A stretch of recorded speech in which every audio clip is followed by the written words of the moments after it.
No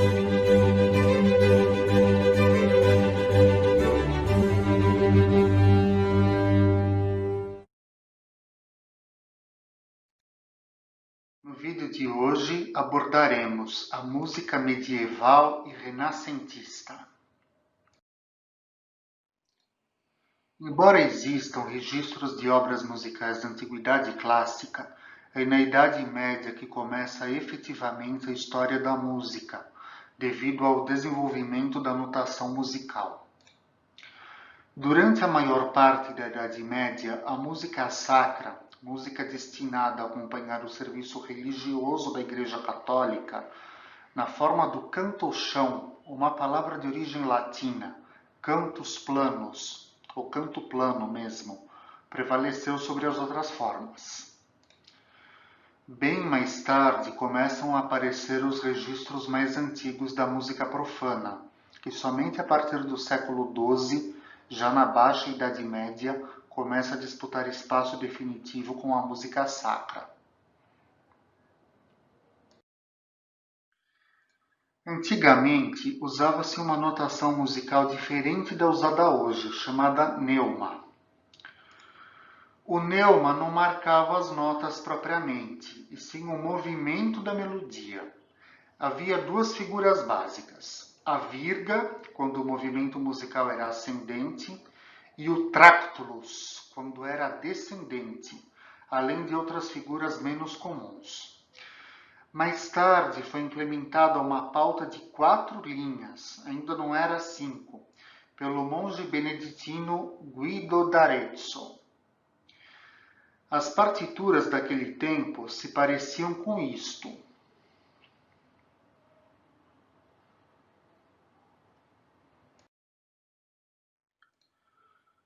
Foi Guido d'Arezzo também quem estabeleceu as notas musicais que conhecemos hoje. Essas notas foram tiradas das primeiras sílabas da primeira estrofe de um hino a São João. Ut quiant laxis resonare fibris mira gestorum famulitorum salve polluti labiriatum Sancte Johannes. A tradução aproximada é esta: a fim de que se possa ressoar os feitos maravilhosos do teu servo a vozes soltas, limpa a culpa de nossos lábios maculados, ó São João. A nota ut passou a se chamar dó no início do século XVII, por sugestão do musicólogo italiano Giovanni Battista Doni, a partir da primeira sílaba do seu sobrenome, para facilitar o solfejo. De fato, as demais notas começam com uma consoante e terminam com uma vogal. Há de se notar que nos países de língua inglesa, a nota si normalmente é dita ti, para que cada nota começasse com uma consoante diferente, embora o sentido dessas notas em inglês seja o de alturas relativas e não absolutas. Em inglês, as notas seguem a nomenclatura A, B, C, D, E, F, G, sendo que A corresponde ao nosso Lá. Em alemão, a nota Si é representada pela letra H. A letra B é reservada para o Si bemol. Vamos falar agora do canto gregoriano. O canto gregoriano foi instituído pelo Papa Gregório I, ou São Gregório Magno, como a Igreja a reconhece até hoje. E é uma forma de canto monódica, ou seja, tem um texto único e uma melodia única cantada por todas as vozes, sendo a única forma autorizada para a liturgia católica durante a Idade Média, de uma forma herdada dos antigos salmos judaicos. O canto deveria dar mais foco ao texto que à melodia. O entendimento é que o peso maior da música litúrgica deveria ser sobre a palavra, para não distrair os fiéis.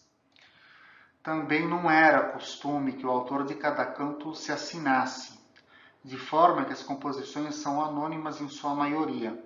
Por isso, nós não vamos encontrar o canto gregoriano do fulano de tal ao buscar o nome em catálogos.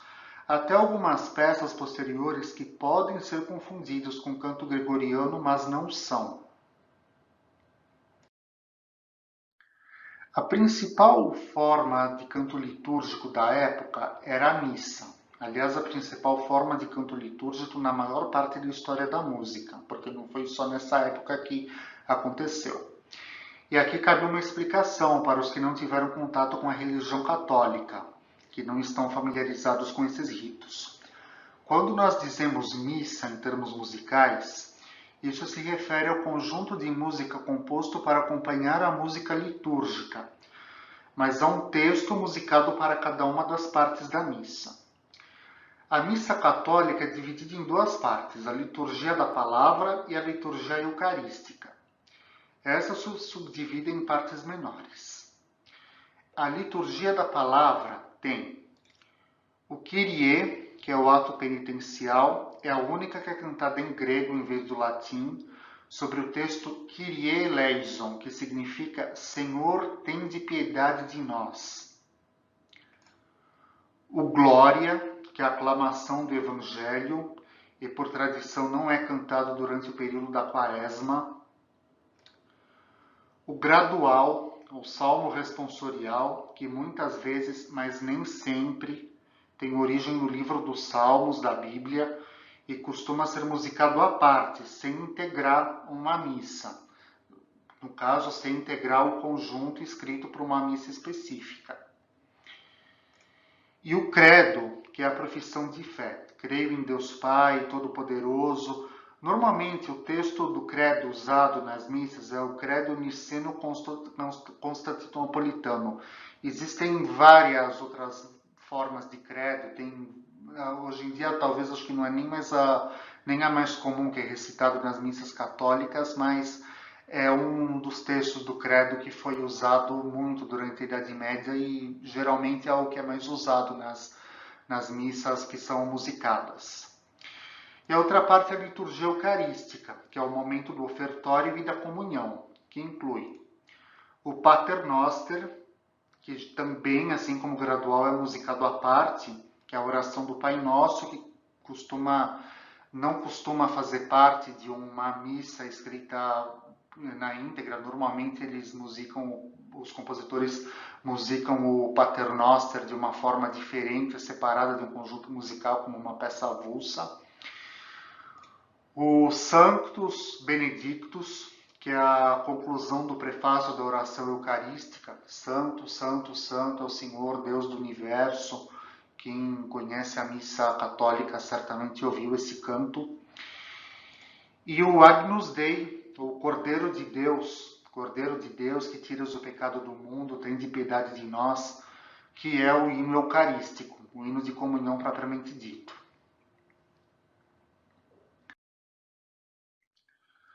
Quando falamos no canto gregoriano, estamos falando da música do século VI até o século XI.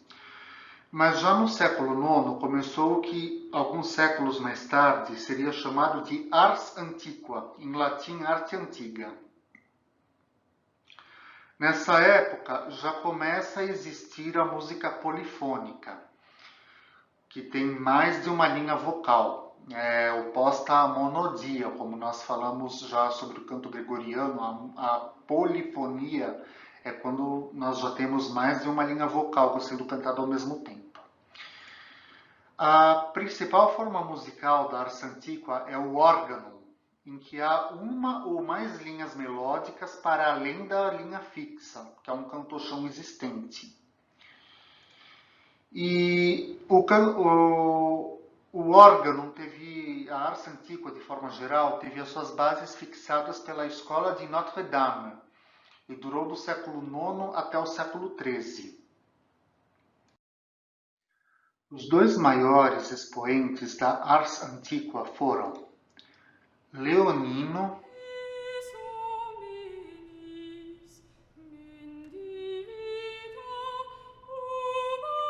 e Perotino.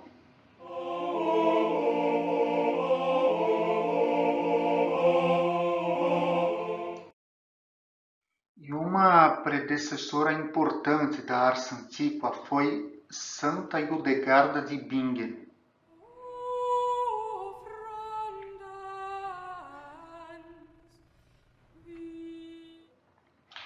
Santa Hildegarda foi uma mulher muito brilhante do seu tempo. Era uma polímata, tendo se dedicado à música, à teologia e à medicina, entre várias outras instâncias, como se fosse uma espécie de versão feminina do Leonardo da Vinci, mas ela viveu muito antes dele.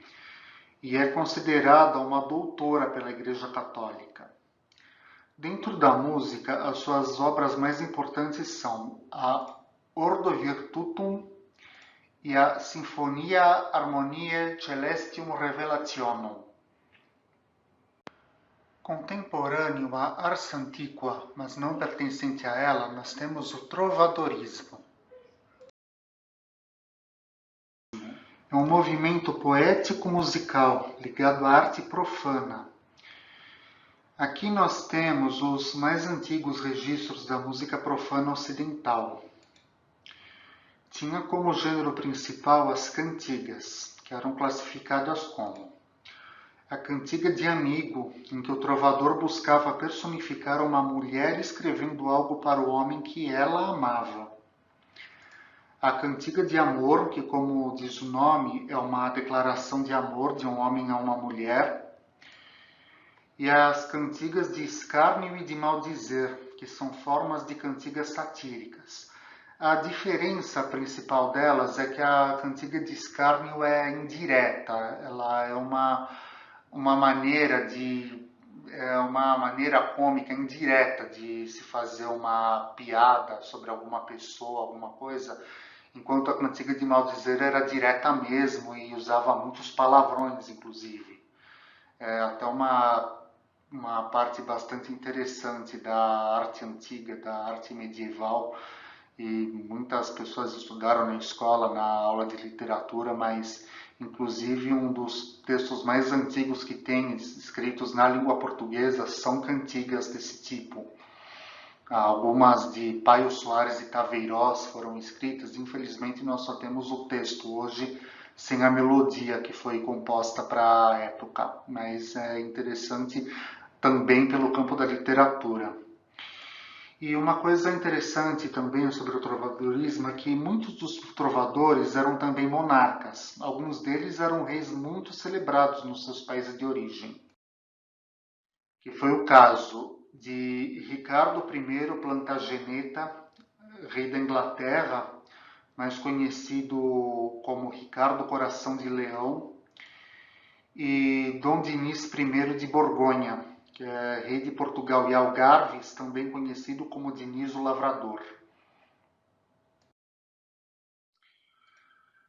A partir do século XIII, nós temos a chamada Ars Nova, ou Arte Nova, que é um padrão estético que surgiu em oposição à Ars Antiqua.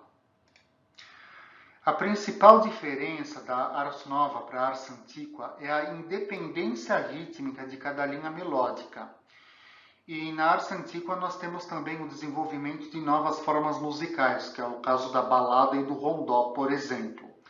A balada tipicamente é formada por uma voz aguda, cantando a melodia principal e o texto, e as vozes graves vocalizando. Às vezes tem um instrumento musical vocalizando. Já o rondó é uma forma que se estendeu até a música contemporânea e consiste numa estrutura de refrão e estrofes, sendo que cada estrofe tinha não só o texto, mas também a melodia diferente. Aqui, aliás, nós temos as mais antigas representações de música profana mesmo, sem ser somente o texto, como no caso do trovadorismo. Aqui a gente consegue recuperar até a melodia. Nós temos alguns registros melódicos dessa época. E nesse momento, a forma musical, tanto sacra quanto profana, ainda está muito ligada à poesia, ainda está muito ligada ao texto, muito ligada à elaboração textual, ainda existe uma diferença pequena entre uma e outra. Os expoentes mais importantes da arte nova foram o compositor florentino Francesco Landini,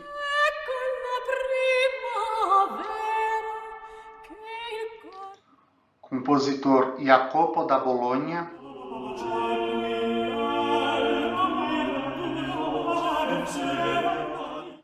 e o francês Guillaume de Machaut.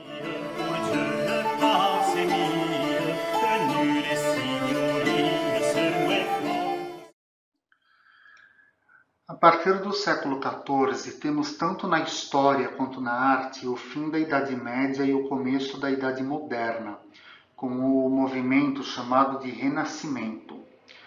Aqui houve uma revalorização das referências da Antiguidade Clássica, em contraposição ao dogmatismo eclesiástico medieval. Na música, o grande marco do Renascimento foi a invenção da imprensa, que permitiu a divulgação de tratados musicais e partituras. Surgem no Renascimento também as primeiras peças puramente instrumentais e o desenvolvimento de novas formas. Na música, a polifonia continua sendo a prática corrente, com linhas tanto melódicas quanto textuais distintas, cantadas ao mesmo tempo, simultaneamente. Falar em renascimento na música significa falar na escola franco-flamenga, que foi a principal escola musical do período renascentista e deu origem às bases da harmonia moderna. Foi o primeiro estilo internacional após a uniformização do canto gregoriano e teve como base de composição a tríade, que é uma técnica caracterizada pela superposição de terças. As terças, para quem está começando agora em música, são intervalos musicais de 3 notas. Por exemplo, entre Dó e Mi tem uma terça, entre Mi e Sol tem outra terça. Então, a sobreposição dessas terças foi muito comum na escola franco-flamenga, foi muito proeminente nessa época, caracterizou bastante a música desse período. Os principais compositores da escola franco-flamenga são Guillaume Dufay,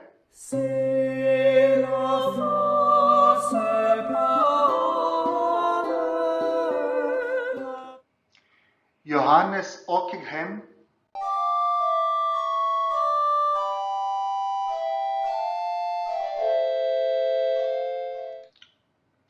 Josquin des Prez, Dalle beve, beve, grillo, grillo, canta, canta, dalle, dalle beve, beve, grillo, canta, el grillo, el grillo. Jacob Arcadelt,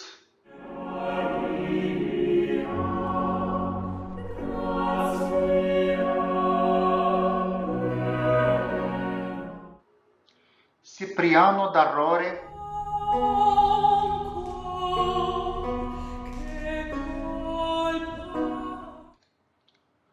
Tomás Luís de Victoria,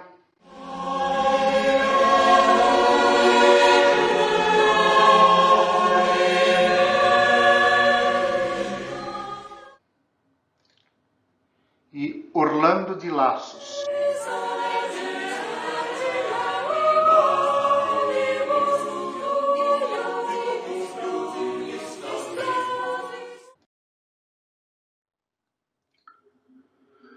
Um gênero musical típico do Renascimento e que se estendeu para o período seguinte, que é o Barroco, foi o madrigal. O madrigal é uma forma de música profana cantada que se desenvolveu no período do Renascimento. São poesias com enredos heróicos e pastoris e se caracterizam pelo uso extensivo da pintura musical. A pintura musical é uma técnica que consiste em subordinar a música ao texto, por exemplo, acelerar a melodia quando se fala alguma coisa sobre corrida, ou usar notas altas quando se fala a palavra céu, ou melodia ascendente quando se fala em subida de montanha, ou usar notas graves, muito graves, quando se fala em morte. Tem vários exemplos usados em toda a história da música, até na música contemporânea existem algumas músicas assim, na música popular também isso acontece, mas nos madrigais isso se deu de uma forma bem extensa, tanto que essa técnica também era chamada de madrigalismo. E o madrigal se desenvolveu como um gênero musical tipicamente italiano, mesmo por compositores de outros países, que escreviam madrigais em língua italiana, mas o madrigal também teve uma popularidade muito grande na Inglaterra.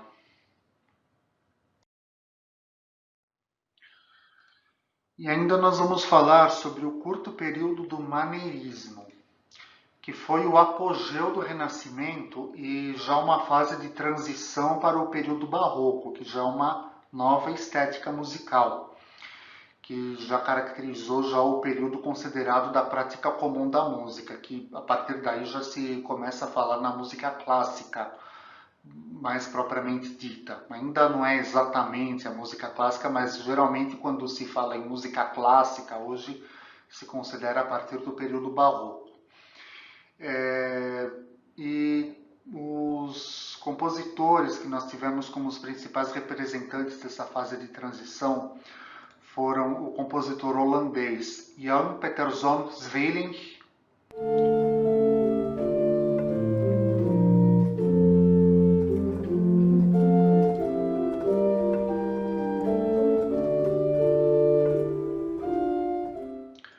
o compositor napolitano Carlo Gesualdo da Venosa,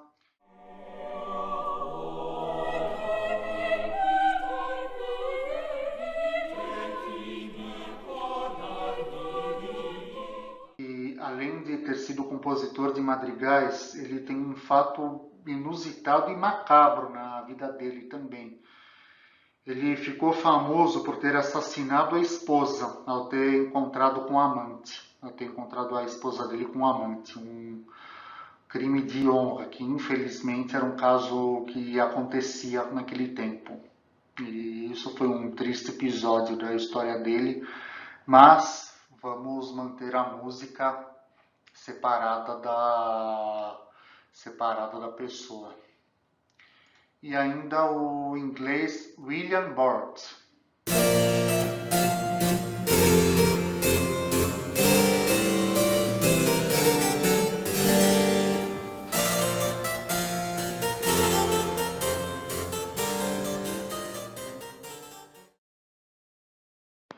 Por hoje é isto. Espero que tenham gostado. Inscrevam no nosso canal e ativem as notificações. Assim estarão ajudando o canal a crescer. Um grande abraço e até a próxima.